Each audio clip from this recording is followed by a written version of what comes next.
The wind screamed across the frozen landscape like a living thing, hungry and vicious. Margaret Sinclair gripped the edge of the carriage seat as the wheels jolted over another rut in the road, her knuckles white beneath her worn gloves. She could barely see the second carriage ahead through the swirling snow, could barely hear anything over the howl of the storm. "Mama, I'm cold." Clara's small voice cut through the chaos. "I know, darling.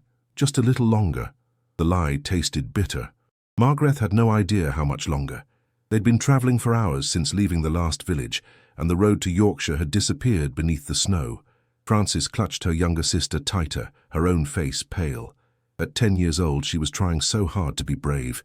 "We'll be all right, Clara, we will." The carriage lurched violently. Someone screamed, Louisa, maybe, or Amelia. Margaret's heart hammered as the driver shouted something unintelligible into the wind.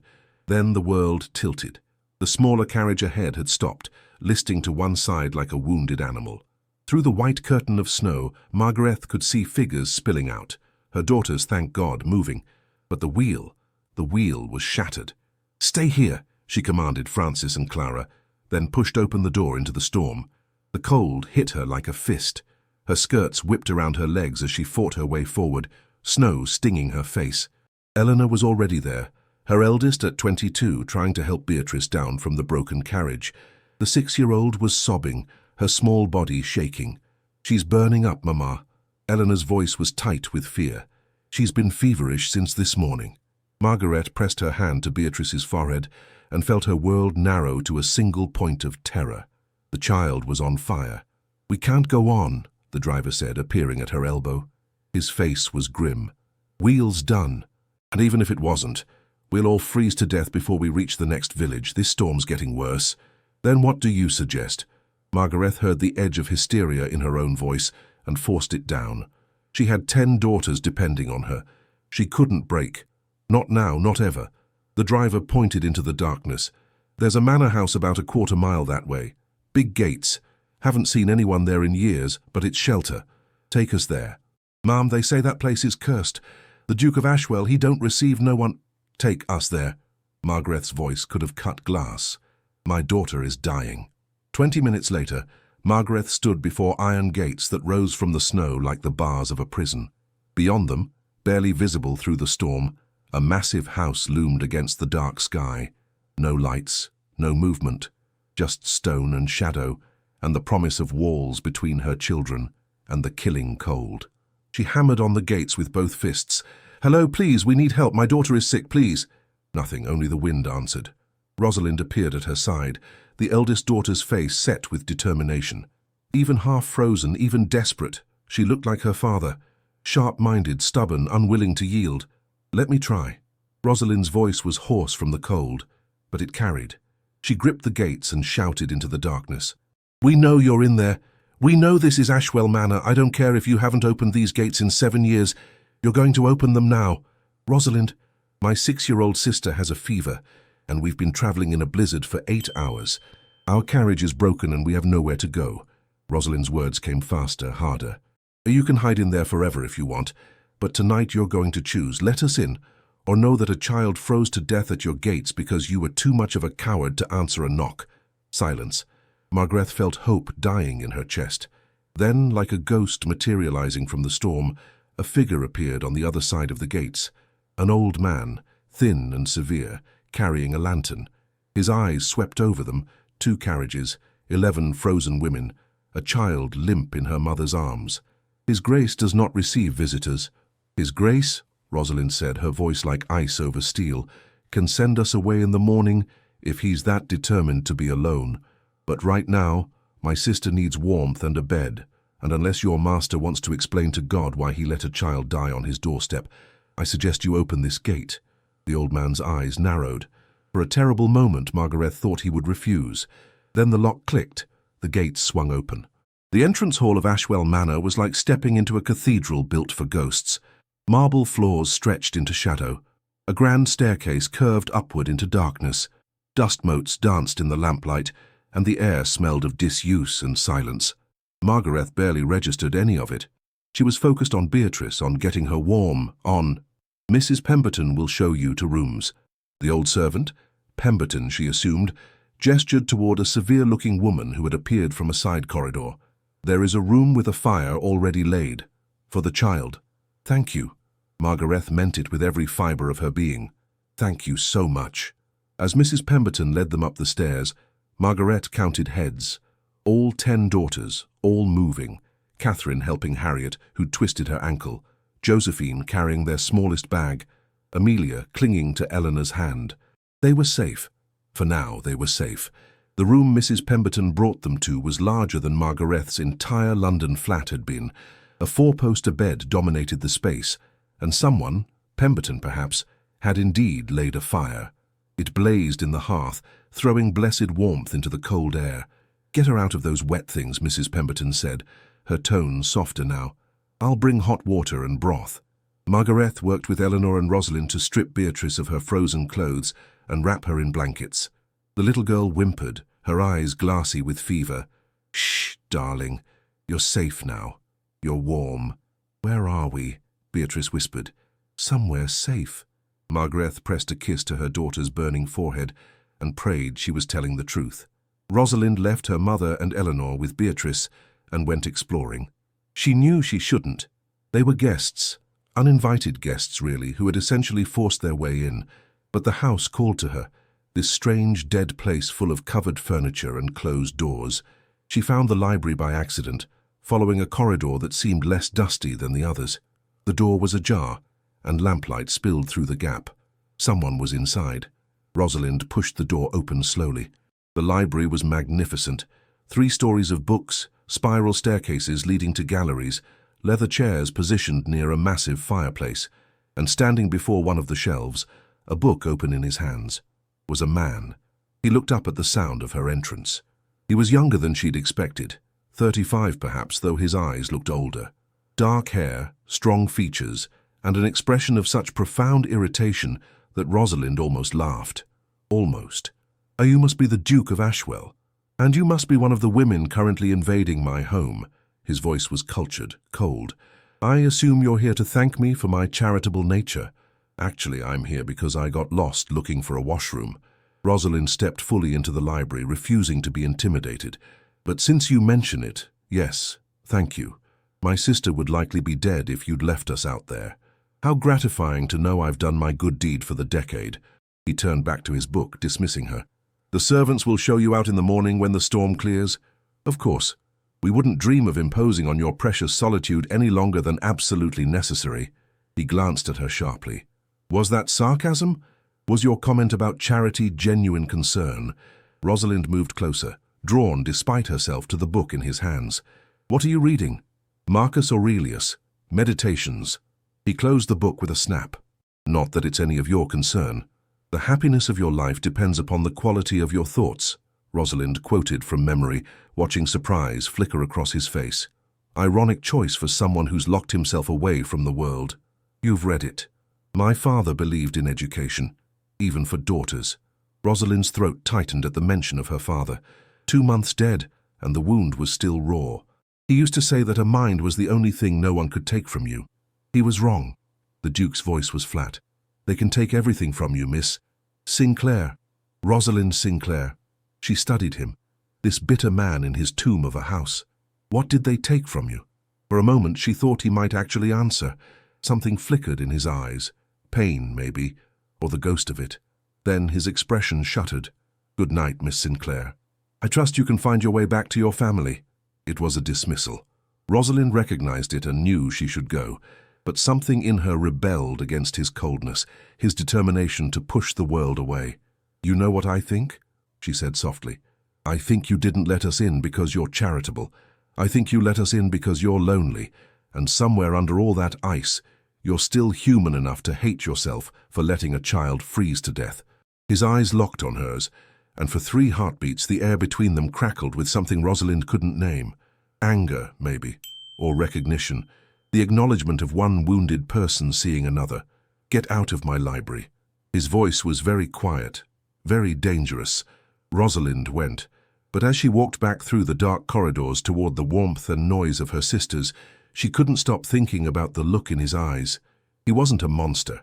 He was just a man who'd been hurt so badly, he'd forgotten how to be anything else.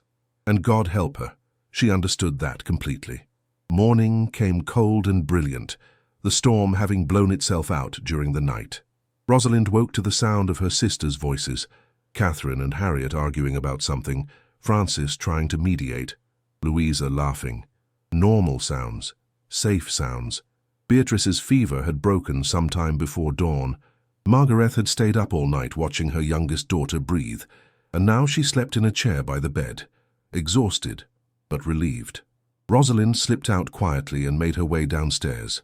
The house looked different in daylight, still vast and shadowy, but less like a mausoleum. Weak winter sun filtered through tall windows, illuminating portraits on the walls. Aristocratic faces stared down at her, generations of Ashwell ancestors watching the latest invasion of their ancestral home. She found Pemberton in what appeared to be a breakfast room. "Miss Sinclair, you're up early." "Old habit." Rosalind managed a smile. "Mr. Pemberton, I wanted to ask about the road to Yorkshire. Is it passable now that the storm has cleared?" The old man's expression was carefully neutral. "I'm afraid not, miss. There's been significant snow. The main road won't be clear for at least a week, possibly 2, and your carriage wheel is beyond simple repair. It will need to be replaced entirely." A week, 2 weeks. Rosalind felt panic and something else, something she didn't want to examine, rise in her chest. "His Grace must be thrilled," she said quietly. "His Grace," said a cold voice from the doorway, "is standing right here." Rosalind turned to find Nathaniel Grey, Duke of Ashwell, watching her with those 2 old eyes. He was dressed impeccably despite the early hour, every inch the aristocrat. But there was something in the rigid way he held himself that suggested armor rather than confidence. "Your Grace." She managed what she hoped was a respectful nod. "Mr. Pemberton was just telling me about the roads." "Yes, I'm aware. It appears you'll be my guests for somewhat longer than anticipated." He moved into the room and Rosalind noticed he kept distance between them, as if proximity was dangerous. "I trust your sister recovered." "She did, thanks to your hospitality." It wasn't hospitality, it was basic human decency.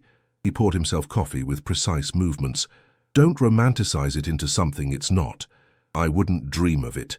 Rosalind felt her temper rising and tried to control it. "We'll try to stay out of your way. I know this is difficult for you. You know nothing about me, Miss Sinclair. I know you've lived alone here for 7 years. I know you read Stoic philosophy and lock your gates against the world. I know you're angry that we're here, but you haven't thrown us out, which means some part of you is still..." "Still what?" He set his cup down hard enough that coffee slopped over the rim. "Still capable of redemption, still worth saving. I didn't ask for your analysis." "No, you asked for solitude." Rosalind met his glare steadily. "But you got me and my family instead. I'm sorry if that inconveniences your exile, Your Grace, but we didn't choose to be here any more than you chose to have us." For a long moment they simply stared at each other. His jaw was tight, his hands clenched, but something in his eyes, something desperate and furious and achingly lonely, made Rosalind's anger evaporate. "I'm sorry," she said quietly. "That was unkind. You saved my sister's life. You've given us shelter. I have no right to judge how you choose to live." He looked away first. "Your family may use the East Wing. There are enough rooms there for all of you. Meals will be provided. But I expect..." He paused, seeming to struggle with the words. "I expect you to respect my privacy. I'm not accustomed to company." "Of course." Rosalind felt an unexpected surge of sympathy. "We'll be as quiet as possible." "That," he said, the ghost of dark humor in his voice, "seems unlikely given that there are 11 of you." Despite everything, Rosalind smiled. "You may have a point." He almost smiled back. Almost. Then he caught himself, and the shutters came down again. "If you'll excuse me, I have matters to attend to." He moved toward the door, then paused. "Miss Sinclair, that book you quoted from last night, there's a complete set of Aurelius in the library. You're welcome to read it if you wish." He was gone before she could respond. The days that followed fell into a strange rhythm. Margaret organized the East Wing, turning dusty rooms into living spaces for her daughters. Mrs. Pemberton thawed slightly, especially toward the younger girls. Pemberton maintained his severe expression, but Rosalind noticed he always ensured the fires were lit in the children's rooms first. And the Duke was a ghost in his own house. Rosalind caught glimpses of him, a dark figure disappearing down corridors, his silhouette in a distant window. He never joined them for meals, never spoke to any of them except in brief, necessary exchanges. But every evening Rosalind went to the library. And every evening she found small signs that he'd been there. A different book left on the table, always something philosophical or historical. Once, a note in precise handwriting. If you found Aurelius interesting, try Epictetus. Different perspective, same fundamental truth. She read Epictetus, left her own note. Interesting, but I prefer Seneca. More human, less clinical. The next day, Seneca was a hypocrite, preached simplicity while living in luxury. Her response, hypocrisy doesn't negate truth. Even flawed messengers can carry valid messages. It became a game, this exchange of philosophical barbs.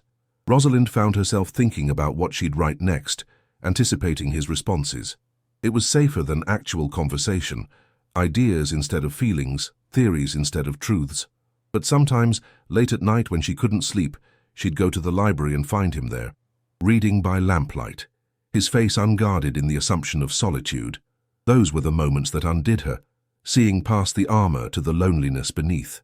Once he looked up and saw her in the doorway. Neither of them spoke. Neither of them moved. They just looked at each other across the space of the library, and Rosalind felt something shift in her chest, something dangerous and inevitable and terrifying. Then Beatrice called for her from upstairs, and the moment shattered. But Rosalind lay awake that night, thinking about the expression in his eyes. It had looked almost like longing, almost like hope, almost like he was drowning, and she was the only thing keeping him afloat. 2 weeks became 3. The roads were still impassable, or so Pemberton reported. Rosalind was beginning to suspect the old servant was exaggerating the danger, giving them more time before they had to leave this strange sanctuary and face whatever waited for them in Yorkshire. The house was changing, or maybe she was changing, learning to see it differently. It wasn't a tomb, it was just empty, waiting to be filled. The gardens were beautiful under their blanket of snow.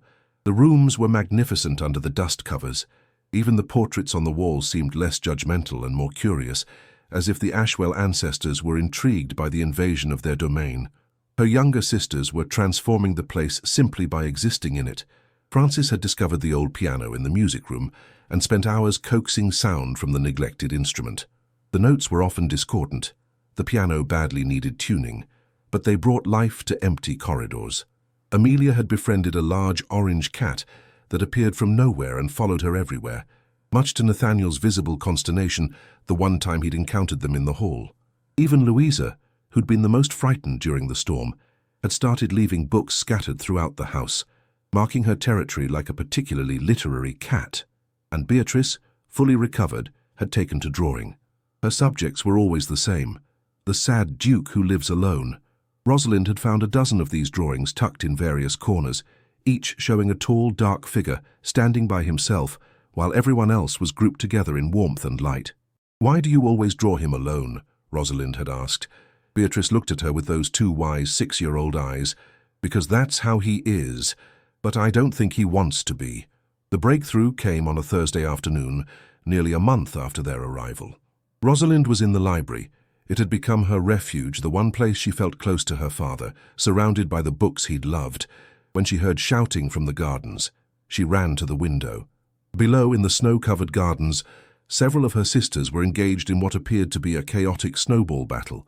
Catherine and Harriet against Josephine and Louisa, with Frances acting as enthusiastic but biased referee. They were laughing, pink-cheeked, covered in snow and utterly gloriously alive. And standing at the edge of the garden, watching them with an expression of such raw longing it hurt to see, was Nathaniel Gray. Rosalind didn't think. She just moved. She found him still standing there 5 minutes later, when she'd thrown on her cloak and made it outside. He didn't turn as she approached, but his shoulders tensed. "They're loud," he said flatly. "They're happy." Rosalind came to stand beside him, close enough that she could see the conflict in his face. "When was the last time you were happy, Your Grace?" "I don't remember." The admission seemed to surprise him. 7 years is a long time. What happened 7 years ago? For a moment she thought he wouldn't answer. Then, slowly, as if the words were being dragged from somewhere deep and painful, he began to speak. "I was accused of fraud, investment fraud. My business partner, Lord Edmund Blackwood, had been embezzling from our joint ventures for years. covering his tracks by manipulating the accounts. When it was discovered, he blamed me, said I was the one who'd stolen from our investors. Nathaniel's voice was emotionless, but his hands were clenched. Families were ruined. People lost their homes, their savings, and they all believed I'd done it. But you hadn't. No, but I couldn't prove that. Blackwood was meticulous, and I'd been too trusting, too careless with the details. By the time I realized what he'd done, the damage was complete. He finally looked at her, and the pain in his eyes was staggering. Do you know what it's like to be condemned for something you didn't do? To watch people you considered friends turn away, cross the street to avoid you, whisper behind your back? Yes. Rosalind's voice was soft. I do know. When my father died, and his debts were revealed, our friends vanished overnight. Women I'd known my entire life suddenly didn't recognize me on the street. We were treated like criminals for the crime of being poor. Something flickered in his expression. Recognition, perhaps, kinship. I came here, he continued, because I couldn't stand to be in London anymore. Couldn't stand the stares, the whispers, the accusations. I thought if I removed myself entirely, the anger would fade, but it didn't. It just froze. Everything froze. Until 11 half-frozen women demanded you open your gates. His mouth twitched. Not quite a smile, but close. Yes, until that. A snowball hit him squarely in the back. Nathaniel spun, startled, to find Beatrice standing 10 feet away with another snowball already formed in her small hands. Her face was both guilty and defiant. Beatrice! Eleanor rushed over, mortified. You can't throw snowballs at the Duke. Why not? Beatrice demanded. He's just standing there being sad. Mama says sometimes when people are sad, you have to make them play. Nathaniel stared at the child. Rosalind held her breath, waiting for his anger. Instead, slowly, he bent and scooped up a handful of snow, packed it methodically into a ball, and threw it, gently, carefully, at Beatrice. It caught her on the shoulder. She shrieked with delight. Teams! Francis shouted. Duke Nathaniel is on our side. I don't think... Nathaniel started, but Louisa grabbed his hand. You have to. It's 3 against 4 now. It's not fair otherwise. Rosalind watched, something warm and painful expanding in her chest, as this remote, bitter man let himself be dragged into a snowball fight by a 14-year-old girl. He was terrible at it initially, too stiff, too self-conscious. But gradually something in him loosened. By the time Margaret came out to call them in for dinner, he was laughing. Actually laughing. That night, for the first time in a month, Nathaniel joined them for dinner. He was quiet, withdrawn, clearly uncomfortable with the noise and chaos of 11 women around a table, but he was there. And when Amelia accidentally knocked over her water glass and burst into tears, convinced she'd ruined everything, he was the one who said gently, It's just water, nothing that can't be fixed. After dinner, he and Rosalind found themselves alone in the hallway. Thank you, he said quietly, for not making today into something bigger than it was. It was just a snowball fight. It was more than that. It was... He struggled for words.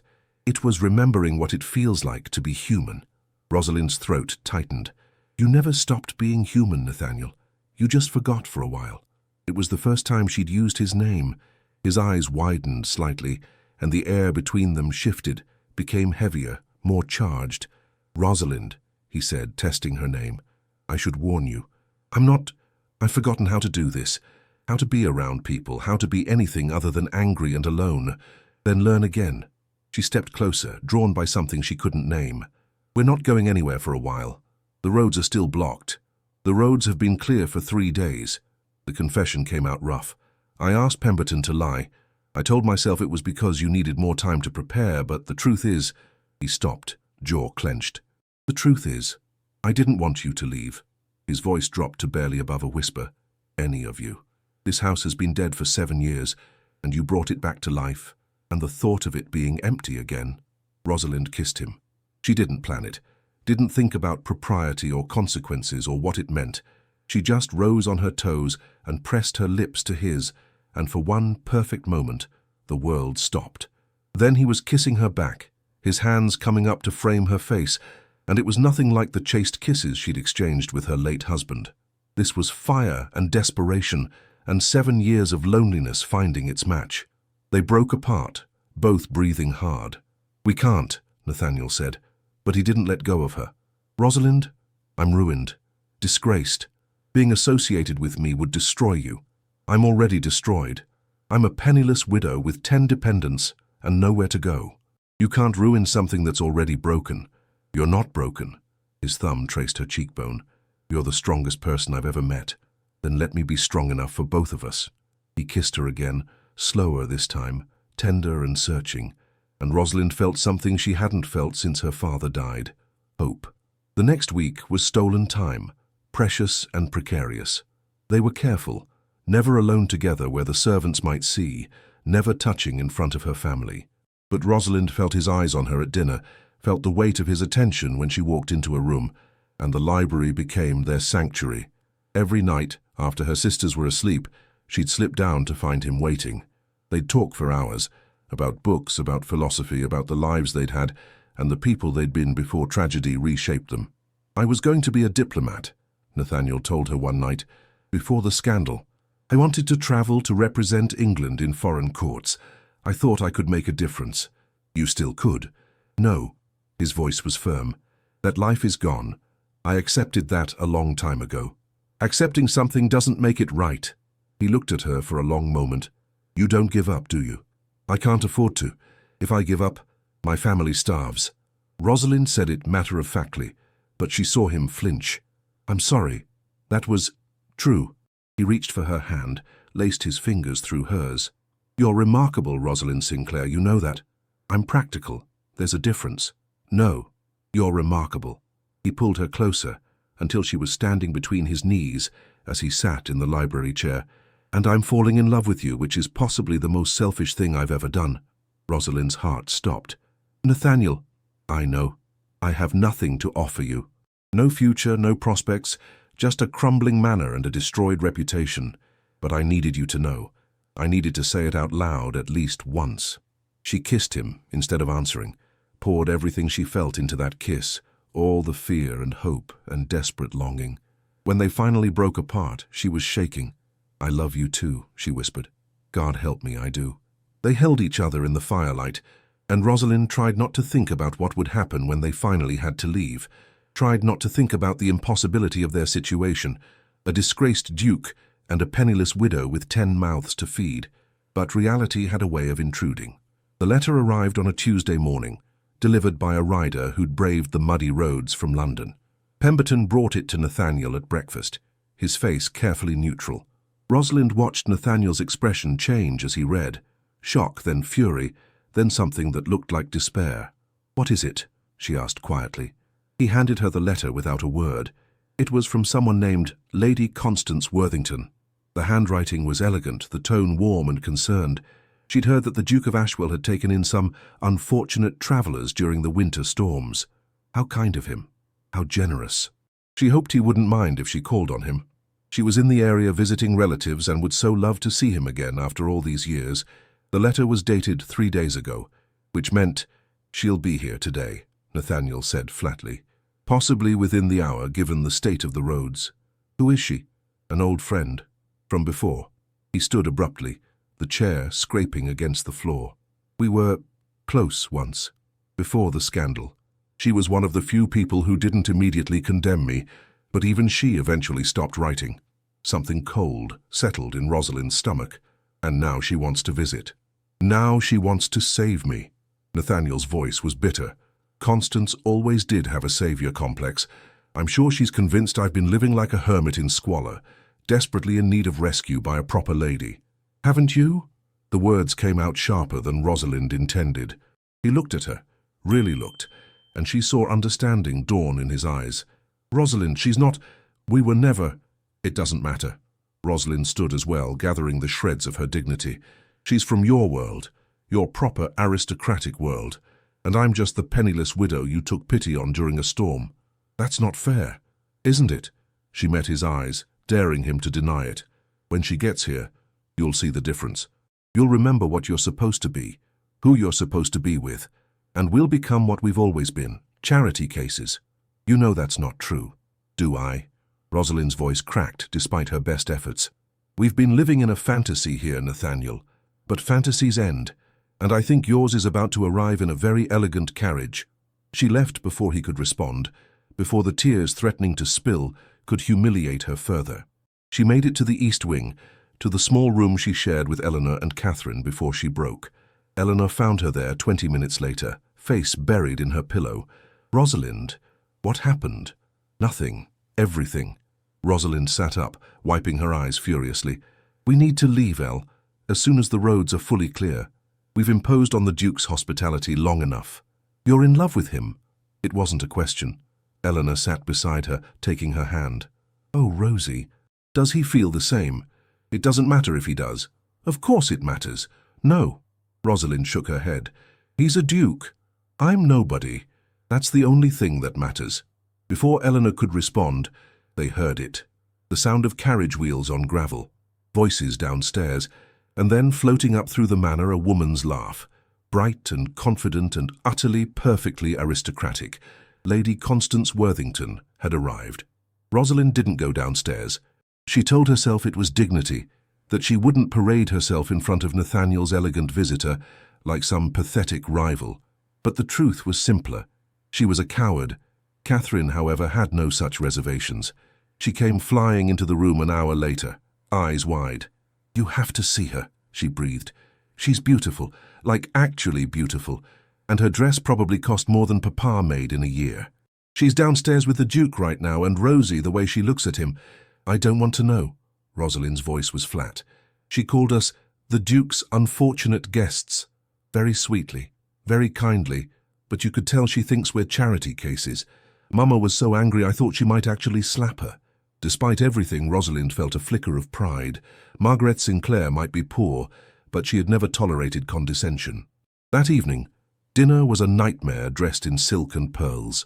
Lady Constance Worthington sat at Nathaniel's right hand, looking every inch the Duchess she clearly expected to become. She was beautiful. Catherine hadn't exaggerated.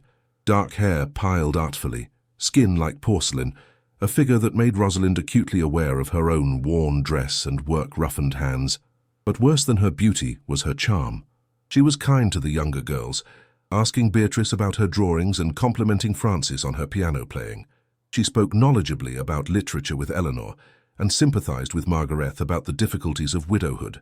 And with Nathaniel she was perfect, warm but not forward, concerned but not intrusive, every inch the supportive friend who just wanted to help. "I was so worried when I heard you'd been living alone all these years," Constance said, touching his arm lightly.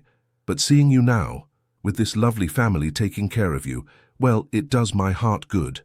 "They're not taking care of me," Nathaniel said, his voice tight. "They're my guests."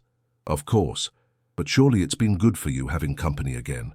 I know how isolation can weigh on a person." Her eyes were sympathetic, understanding. "You were always meant for society, Nathaniel. This exile was never natural for you." Rosalind watched him struggle with the response, saw the war in his eyes.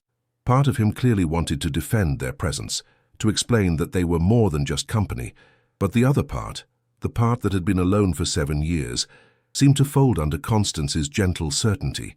"It's been unexpected," he finally said. Constance smiled. "The best things often are." After dinner, Rosalind tried to escape to the library, but Constance intercepted her in the hallway. "Miss Sinclair, might I have a word?" Every instinct told Rosalind to refuse, but they were guests in Nathaniel's house, and Constance was his friend. She had no right to be rude. "Of course, Lady Worthington." Constance led her to a small sitting room and closed the door. Her smile remained, but something in her eyes had sharpened. "I wanted to speak with you privately," she began, "because I fear there may be some misunderstandings about your situation here. I'm not sure I follow. The Duke has always had a kind heart. It's one of the things I've always admired about him, but kindness can sometimes be mistaken for something else." Constance's tone was gentle, reasonable. "I would hate for you or your family to harbor expectations that can't be met." Rosalind's hands clenched. "We expect nothing from His Grace beyond his continued hospitality until the roads are safe for travel." "I'm glad to hear that, because you must understand, Nathaniel's situation is delicate. He's working very hard to restore his reputation, to reclaim his place in society. A strategic marriage could help with that immensely. I have connections, you see. My late husband's family has considerable influence. If Nathaniel were to align himself properly—" "You mean, if he were to marry you?" Constance didn't even have the grace to look embarrassed. "I won't be coy with you, Miss Sinclair. Yes, we've been discussing the possibility. A union between our families would benefit us both greatly." The words hit like physical blows. Has he agreed to this? Not yet, but he will. Constance's certainty was absolute. Because he's a practical man, and he knows that his only path back to respectability is through proper channels, through proper people. She let the implication hang in the air. "You understand, don't you? A duke cannot marry a penniless widow with 10 dependents. It's simply not done." Rosalind felt something crack inside her chest.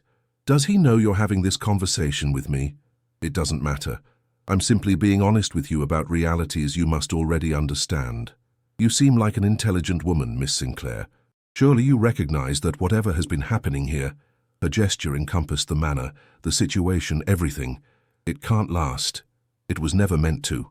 Rosalind wanted to argue, wanted to rage that Constance was wrong, that Nathaniel loved her, that what they had was real, but the words died in her throat, because Constance was right. Of course she was right. "Thank you for your honesty, Lady Worthington," Rosalind managed. "If you'll excuse me, I need to check on my sisters." She left before Constance could say anything else, left before the tears could start. She didn't go to her sisters. She couldn't face their questions. Instead, she found herself in the garden, where she'd first seen Nathaniel watch her sisters play in the snow. That was when she'd started to fall, when she'd seen the lonely man behind the bitter facade.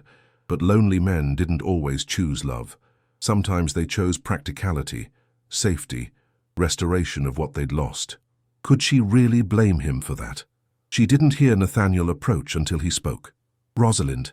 She turned to find him standing a few feet away, his face anguished. "Constance told me about your conversation," he said. "I want you to know, I never discussed marriage with her. Never gave her any reason to think, but she's right, isn't she?" Rosalind's voice was surprisingly steady. "About all of it. You're a duke. I'm nobody. This, whatever this is between us, it can't work in the real world." "Rosalind, no, listen to me." She stepped closer, needing him to understand. "I've been living in a fantasy. We both have. But fantasies don't feed my sisters. They don't give them futures or security or any of the things they need. I can't afford to love you, Nathaniel. And you can't afford to love me. I don't care about affordability." His voice was rough. "I care about you." "That's not enough." The words burst out of her. "Caring isn't enough when we're both drowning. Constance can throw you a rope. Connections, respectability, a way back to the life you had. What can I offer you? More scandal, more shame, the burden of 11 more mouths to feed. You offer me life." He grabbed her shoulders, his eyes blazing. "Do you understand that? Before you came, I was dead, just going through motions in a tomb of my own making. You woke me up, Rosalind. You and your impossible family and your ridiculous courage, you made me want to live again." She was crying now, couldn't stop the tears. "It's not enough. Love isn't enough when the whole world is against you. Then we fight the world. With what?" She pulled away from him, backing up. "You have nothing. I have nothing. We'd both be destroyed, and my sisters would pay the price for my selfishness." "So this is it? You're just going to walk away?" "What choice do I have?" Her voice cracked. "My mother is right. We've already survived one scandal, one social death. We can't survive another. And being with you, loving you, it would destroy us all." "I don't believe that." "Then you're a fool." The words came out harsh, cruel, and she saw him flinch. "I'm sorry. I can't do this. We need to leave as soon as possible." "The roads are clear," he said quietly. "They have been for days." "I lied about that." "I know, Constance told me." Rosalind wrapped her arms around herself, suddenly cold. "We'll leave in the morning." She walked away before he could respond, before she could change her mind, before the part of her that was screaming to stay could overrule the part that knew better. Margaret found her in their room an hour later, packing their few belongings with jerky, angry movements. "Rosalind, talk to me. There's nothing to talk about. We're leaving tomorrow." "Because of Lady Worthington?" Rosalind's hands stilled. "Because we've imposed long enough, because it's time. Because you're in love with him and she wants him for herself. It doesn't matter what I want." Rosalind turned to face her mother. "You were right. We can't afford another scandal. We can't afford to be associated with a disgraced duke who has nothing to offer us but more shame." "Is that what you really think?" Margaret's voice was gentle. Or is that what she told you to think? She told me the truth, a truth I already knew but was too stupid to accept. Rosalind's voice broke. I let myself believe in fairy tales, Mama, in the idea that love could conquer everything. But it can't, not in our world.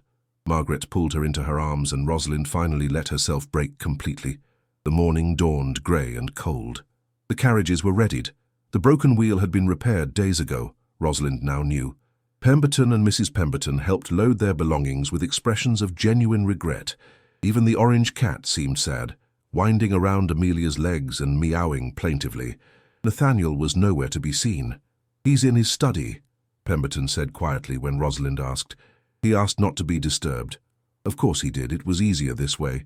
Cleaner. Rosalind was helping Beatrice into the carriage when she heard running footsteps. She turned to see Nathaniel striding across the courtyard, his face determined. Wait. Margaret straightened. Your Grace, we really must be going. Wait. He stopped in front of Rosalind, breathing hard. I'm going to London. I'm going to find proof of what Blackwood did. I'm going to clear my name, restore my reputation, everything. And when I come back, his eyes locked on Rosalind's, I'm going to ask you to marry me, publicly, properly, without shame. Rosalind's heart stopped. Nathaniel, I know you think love isn't enough, but what if it is? What if we fight for it together? He grabbed her hands. I'm not asking you to wait forever. I'm asking you for 3 months. Give me 3 months to prove that I can be the man you deserve. And if you can't, the question came out as a whisper, then I'll let you go, I swear it. His grip tightened. But Rosalind, if there's even a chance, don't you think we owe it to ourselves to try? She looked at him. This man who'd been dead inside until a snowstorm brought 11 women to his gates. This man who'd taught himself to laugh again, to feel again, because of her family. This man who was willing to face the world that had destroyed him, for her. 3 months, she whispered. But Nathaniel, if this doesn't work, it will. He pulled her close, kissed her forehead. Trust me, please. I do. And God help her, she meant it. They parted there in the courtyard with Constance watching from a window upstairs and Rosalind's sisters crying and Pemberton looking suspiciously emotional. Nathaniel helped her into the carriage himself, their fingers lingering together one last moment. 3 months, he repeated. 3 months, she agreed. The carriage pulled away. Rosalind looked back once to see Nathaniel standing alone in the courtyard, one hand raised in farewell. Then the road curved and he was gone. She didn't let herself cry until they were miles away. Yorkshire was everything Rosalind had feared, and worse. The relatives who had grudgingly agreed to take them in made it clear from the start that they were a burden.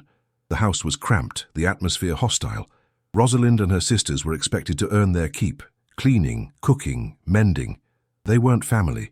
They were unpaid servants. But worse than the living conditions were the rumours. Somehow, and Rosalind had a good idea who was responsible, word had spread about their time at Ashwell Manor. The stories grew more lurid with each retelling. Rosalind had been the Duke's mistress. No. Margaret had been trading her daughters for financial support. No, all of them had been living in debauchery with the disgraced nobleman. Eleanor was cut by women she tried to befriend. Catherine was laughed at in the shops. Even Beatrice came home crying one day because older children had called her mama bad names. And through it all, letters arrived from Nathaniel. Brief, careful letters that said he was making progress, that he'd found witnesses, that he was building his case against Blackwood. Letters that ended with, I love you and wait for me. Rosalind wrote back, equally careful. She didn't tell him how bad things were in Yorkshire. Didn't tell him about the rumours or the cruelty, or the way her family was being slowly destroyed by association with him. She just said she was waiting, that she believed in him, that she loved him. But late at night, when her sisters were asleep and the house was quiet, Rosalind let herself doubt. What if Nathaniel couldn't clear his name? What if Blackwood was too powerful, too well connected? What if she'd bet her family's future on a fantasy that could never come true? The worst letter came 6 weeks after they'd left Ashwell. It was anonymous, delivered to their door in Yorkshire. Inside was a single page torn from a London scandal sheet, with one section circled in red ink. The Duke of Ashwell, recently emerged from his self-imposed exile, has been seen frequently in the company of Lady Constance Worthington. Sources close to the family suggest an announcement may be forthcoming. Perhaps our reformed Duke has finally come to his senses and chosen a bride worthy of his station. Rosalind stared at the words until they blurred. Her hands shook. "Rosie?" Eleanor's voice was soft. "What is it?" Rosalind couldn't speak, couldn't breathe. She'd been a fool. Such a fool. Constance had been right all along. Practicality would win. It always did. "I need to write to him," she finally managed. "I need to end this before it goes any further. You don't know that article is true, don't I?"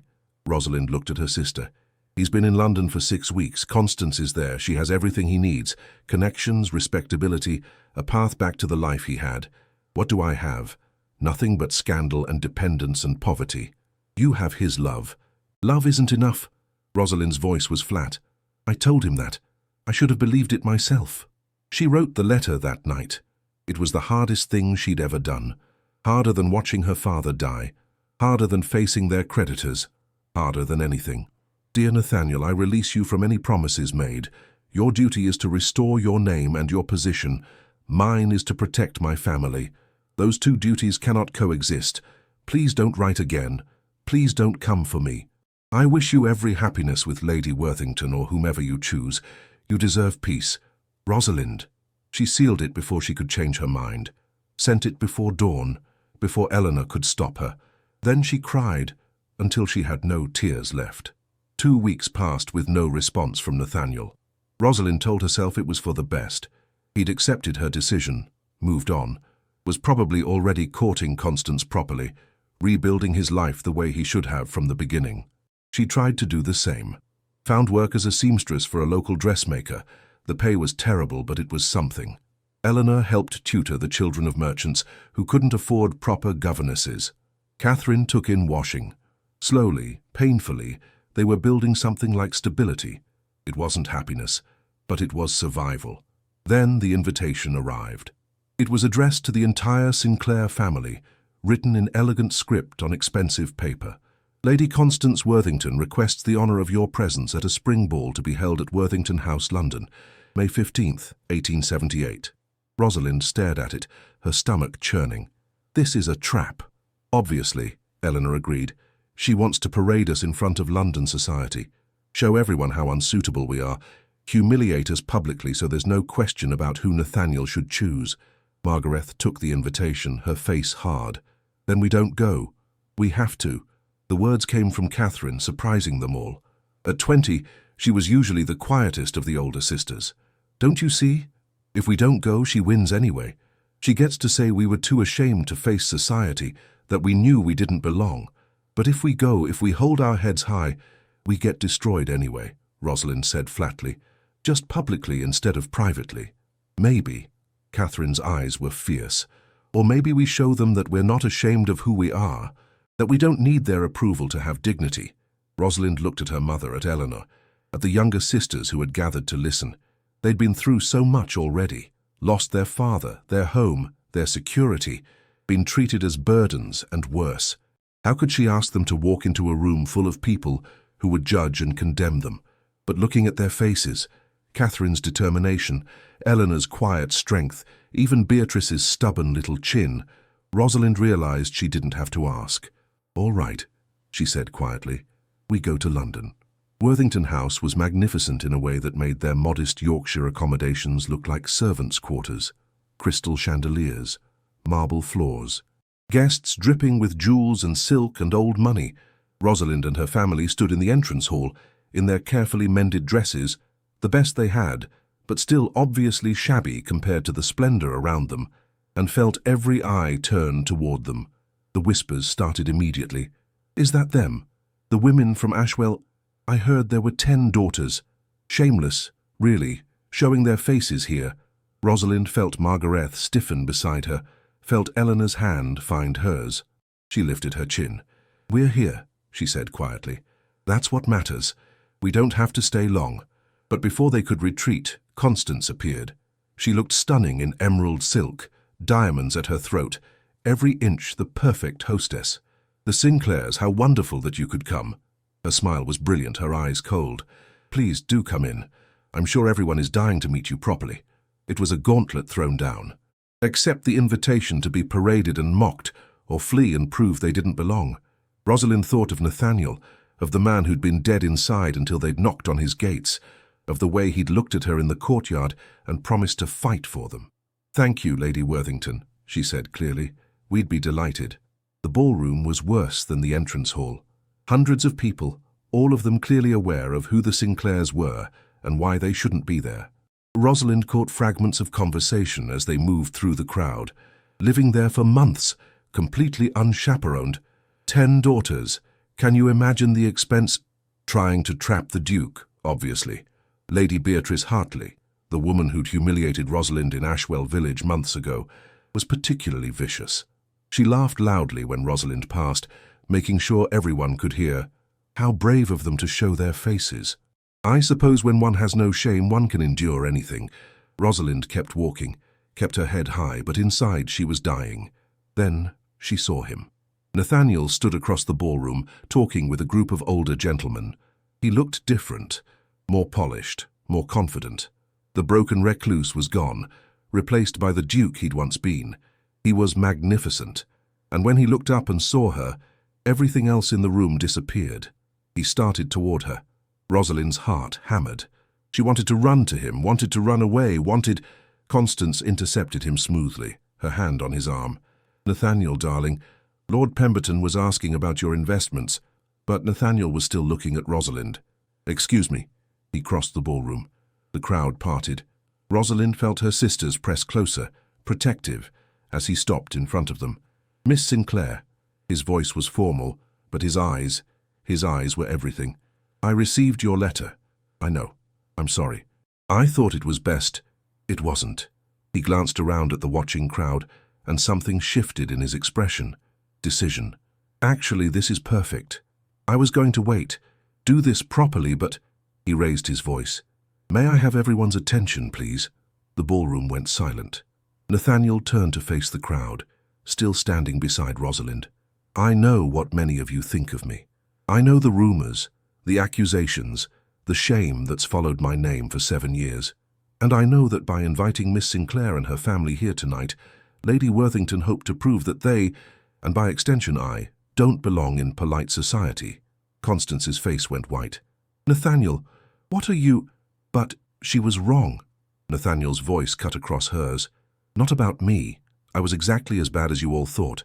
I was arrogant and careless, and I trusted the wrong person. But I'm not that man anymore." He pulled papers from his jacket pocket. "These are signed statements from witnesses proving that Lord Edmund Blackwood orchestrated the investment fraud I was accused of. These are bank records showing his embezzlement. And this," he held up a final document, "is his confession, given to a magistrate 3 days ago. I'm not a thief, I never was." The ballroom erupted in shocked murmurs. Rosalind could barely breathe. Nathaniel turned to her. "But none of that matters compared to what I need to say next. Rosalind Sinclair came to my door on the worst night of winter with her family, desperate and freezing, and demanded I remember what it meant to be human. And God help me, she was right." "Nathaniel," Rosalind's voice broke. "I was dead," he continued, his eyes never leaving hers, "living in a tomb of my own making, too proud and too hurt to let anyone in. But she, and her impossible, beautiful family, they brought me back to life. They taught me how to laugh again, how to feel again, how to love again." He dropped to one knee. The entire ballroom gasped. "I don't care about my reputation. I don't care about what society thinks. I care about you, Rosalind. I care about Margaret and Eleanor and Catherine and every single one of your sisters. You are the family I never knew I needed.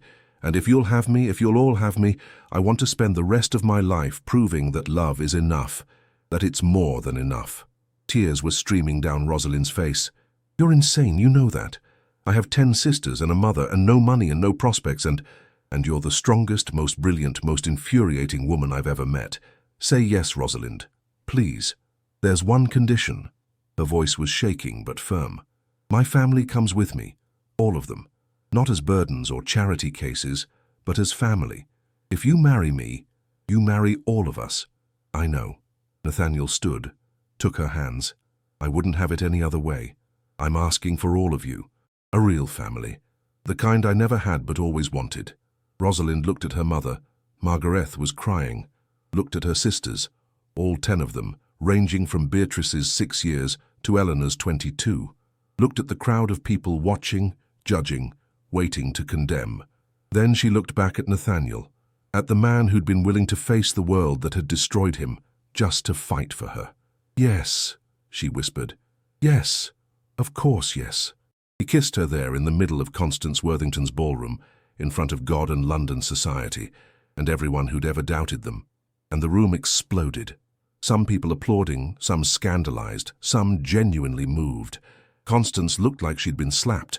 She recovered quickly, though, her expression smoothing into cold fury.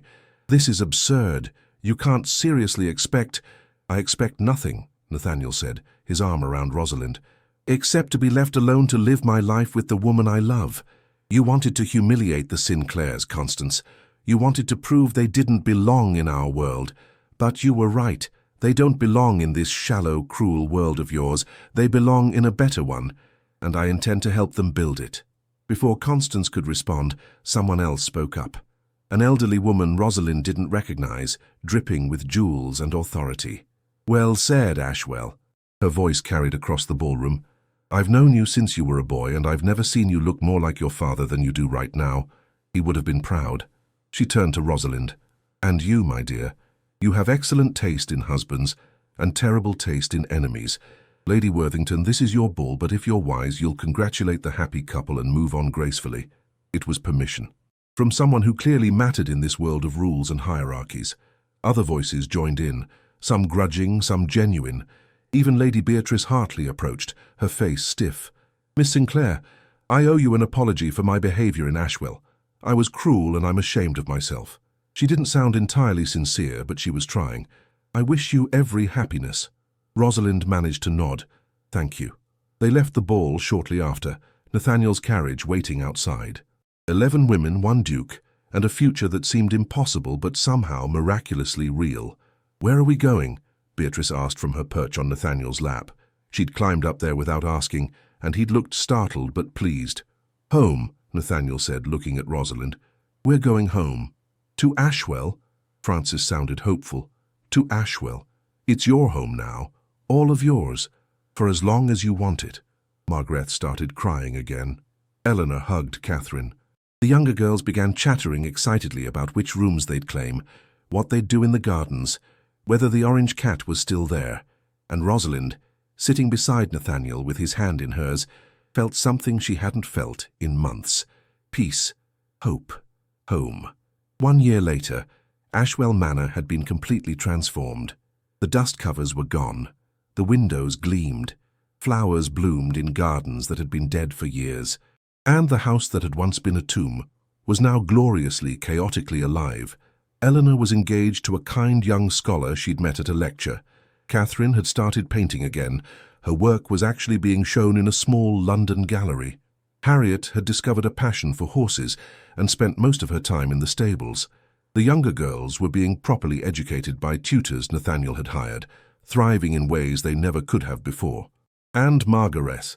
Margaret had blossomed into the mistress of the house, running Ashwell with efficiency and warmth, finally free from the weight of desperate poverty.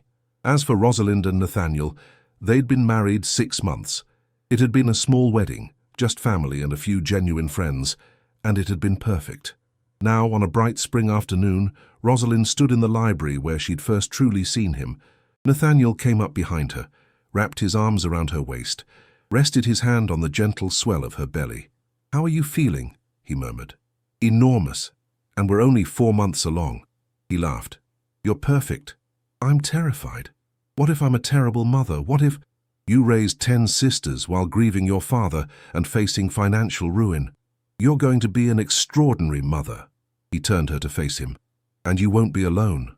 We have 11 aunts ready to spoil this child absolutely rotten." From outside came the sound of laughter. Francis practicing piano, Amelia chasing the cat, Louisa reading aloud to Beatrice in the garden. The sounds of family, of home. "Do you ever regret it?" Rosalind asked quietly. "Giving up the possibility of marrying someone like Constance? Someone who could have helped your social standing?" "Not for a single second." Nathaniel cupped her face in his hands. "Rosalind, you gave me back my life. You and your impossible family, you taught me that love is worth fighting for. That family isn't always blood. That home is wherever the people you love are. That's very poetic for a man who spent 7 years reading Stoic philosophy. The Stoics were wrong about a lot of things. He kissed her softly. They said we should be unmoved by external circumstances, that we should rely only on ourselves. But they were wrong. We need each other. We're meant to need each other. A knock on the library door interrupted them. Beatrice poked her head in. Mama says dinner's almost ready. And Uncle Nathaniel, Clara wants to know if you'll play chess with her after. Of course I will. Tell her to set up the board. Beatrice disappeared and they could hear her running down the hallway, yelling about chess. Nathaniel took Rosalind's hand. Ready? Always. They walked out of the library together, toward the dining room where their family waited. Through the windows, Rosalind could see Ashwell's grounds bathed in golden afternoon light. The gardens were blooming. The house was full of warmth and noise and life. And in that moment, standing with Nathaniel's hand in hers and her family's laughter filling the house, Rosalind finally understood what her father had tried to tell her all those years ago. Home wasn't a place. It wasn't a building or a title or a position in society. Home was the people you loved, the people who saw you at your worst and chose to stay, the people who fought for you when the world said you weren't worth fighting for. Home was a lonely duke who'd opened his gates on the worst night of winter and found his heart again. Home was 10 sisters who brought light and chaos wherever they went. Home was love, messy and complicated and utterly, completely enough. They entered the dining room together, and Rosalind looked around at her family, all of them blood and chosen alike. Margarethe at the head of the table, looking more relaxed than she had in years. Eleanor showing her fiancé the library catalogue, Catherine arguing cheerfully with Harriet about riding, Josephine helping Louisa with her Latin homework, Amelia trying to sneak food to the cat, Francis playing quiet background music on the newly tuned piano, Clara setting up the chessboard with fierce concentration, and Beatrice drawing as always, but now her pictures showed families together, not lonely figures standing apart. Nathaniel pulled out Rosalind's chair, then took his own seat beside her. Under the table, his hand found hers. "I love you," he murmured, too quiet for anyone else to hear. "I love all of you. Thank you for saving me." "We saved each other," Rosalind whispered back. "That's what family does." And as dinner began, loud and chaotic and perfect, Rosalind closed her eyes for just a moment and sent up a prayer of gratitude for the storm that had brought them here, for the Duke who'd been brave enough to open his gates, for the impossible journey from desperation to joy. The winter had been brutal, but spring had come at last, and it was beautiful. The end.